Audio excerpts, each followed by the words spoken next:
Darkness and Night. The day wore away, twilight came on, Annie grew tired of her play, her eyelids were heavy, she almost dropped asleep in her father's arms, as he carried her gently upstairs, and put her to bed. Martin was vexed, but not alarmed at the prolonged absence of his wife. He knew that and would be unwilling to quit a party of pleasure early, and he was thankful that his little nestling was peacefully asleep in her cot, instead of being kept awake to a late hour in the midst of bustle and noise.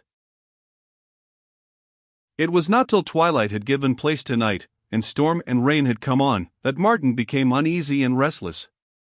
Many times he went to the outer door, and looked anxiously up the street, where the gas lamps were throwing their yellow light on the brown, wet, glistening pavement. Few passed the shop on that rough night, save the policeman on his beat. Even the public house on the opposite side of the way looked empty and dark. At last there was the rattle of a cab over the paved road. Martin did not expect his wife to come in such a conveyance and was surprised when the horse was suddenly pulled up, as the voice of Mrs. Batten called out from the window. "Here! This is the place, the tobacconist's shop." Then, catching sight of Martin standing at his door, Mrs. Batten called to him in a more subdued tone of distress.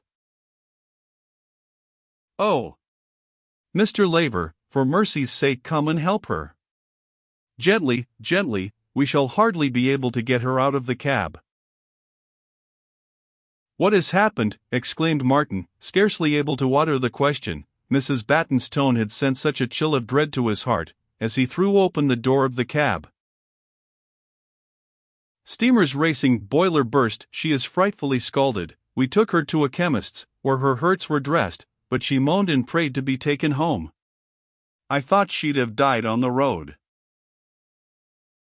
Martin heard very few of the words of his neighbor. His whole attention was anxiously given to his miserable wife. Fearfully disfigured, her swollen features half covered by bandages, Anne's husband would hardly have recognized her as the same flaunting woman who some hours before had quitted his home. It was a difficult task, even with the aid of Mrs. Batten and the driver, to lift Mrs. Laver out of the cab, and, still more so, to carry her up the narrow staircase. Every touch caused agony, and the unhappy woman swooned as soon as she was laid upon the bed.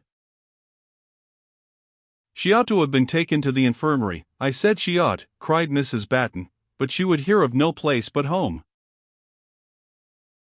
Little Annie, roused from peaceful sleep, started up from her pillow, startled at the sound of voices in the room, and still more so at the strange and fearful-looking figure stretched on the bed so close to her crib. "What's that?" cried the child in terror, pointing at her insensible mother. "Hush! My lamb, lie down," whispered Martin. "Mother's come back from Greenwich, you must make no noise to disturb her."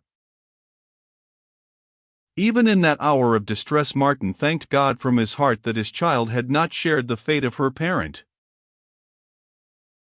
Mrs. Batten hurried off in the cab for a doctor, whose arrival was anxiously awaited by Martin. When the medical man had come and examined the patient, he pronounced Mrs. Laver to be in a critical state. She was in great pain of body and anguish of mind, and passed the rest of that night in fearful misery. At an early hour of the morning, Martin, at his own desire, sent an urgent message to Mr. Vale, the clergyman of the parish, to ask him to come and see his sick wife. "Laver," repeated Mr. Vale, when the message was delivered by Mrs. Batten. "Surely that is the name on the tobacconist's shop in John Street." "The very same," said the fishmonger's wife. "I used always to see with regret that shop open when I passed it on Sundays," observed the clergyman, who had once entered it when on his way to church, in order to expostulate with Mrs. Laver both on her Sabbath-breaking, and on the character of some of the ballads exposed in her window. "Last Sunday, however, I noticed that, for the first time, the shutters were up. I suppose that both Laver and his wife had gone on this unfortunate party of pleasure." "No, sir, not he," replied Mrs. Batten, frankly. "I wish that none of us had had more to do with the matter than Martin Laver. He had words with his wife, she told me herself, poor soul, about that same closing of the shop. He was determined to give up all selling and buying upon Sundays, and mighty angry was she at what she called his folly, but maybe he was the wiser of the two after all. Poor Mrs. Laver, moaning on her sick bed, had good cause to come to the same conclusion. What had she procured with those Sunday earnings which she had reserved for the Sunday treat?